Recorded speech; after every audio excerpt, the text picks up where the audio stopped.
بسم اللہ الرحمن الرحیم۔ محترم ناظرین و سامعین، آپ کا خادم، آپ کا معالج حکیم حافظ کفایت اللہ آپ کی خدمت میں حاضر ہے، نسخہ لے کر۔ بہت ہی قیمتی سادہ سا دیسی گھریلو نسخہ ہے ان حضرات کے لیے جو کمزور ہیں، پچکے گال، پیلیا کا شکار ہیں، معدے میں تیزابیت اور بھوک نہیں لگتی وقت پہ، اور جسم کی نشو و نما صحیح طریقے سے نہیں ہو پا رہی، ان کے لیے یہ نسخہ بے حد قیمتی سادہ سا مجرب نسخہ ہے۔ تو ناظرین، آپ نے سونف لینی ہے، 50 گرام صاف ستھری موٹی سونف لے کر، دوسری چیز آپ نے دیسی، وہ بھی دوائی ہے، پنسار سٹور سے آپ کو ملے گی، وہ ہے ملٹھی۔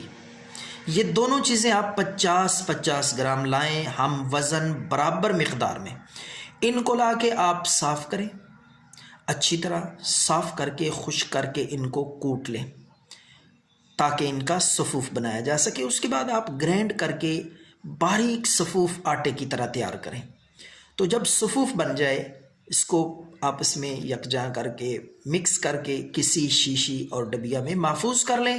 یہ آپ کا نسخہ پیلیے کے لیے، معدے میں تیزابیت، بھوک کا نہ لگنا، مرجھایا ہوا چہرہ، پچکے گال، کمزور بدن، اس کے لیے بے حد قیمتی سادہ سا ٹوٹکا ہے، ضرور آزمائیں۔ اب میں آپ کو اس کا طریقہ استعمال بتاتا ہوں۔ آپ نے آدھا چمچ، ٹی سپون کھانے والا آدھا چمچ صبح اور شام تازہ پانی کے ساتھ استعمال کریں کھانے کے بعد۔ دیکھیں اس کا رزلٹ، کم از کم 7 دن تک متواتر بغیر ناغے کے استعمال کریں۔ پیلیا سے، معدے کی تیزابیت سے اور بھوک نہ لگنے کی یہ ساری علامتیں انشاءاللہ ٹھیک ہو جائیں گی۔ اللہ ہم سب کا حامی و ناصر و دعاؤں میں یاد رکھیں۔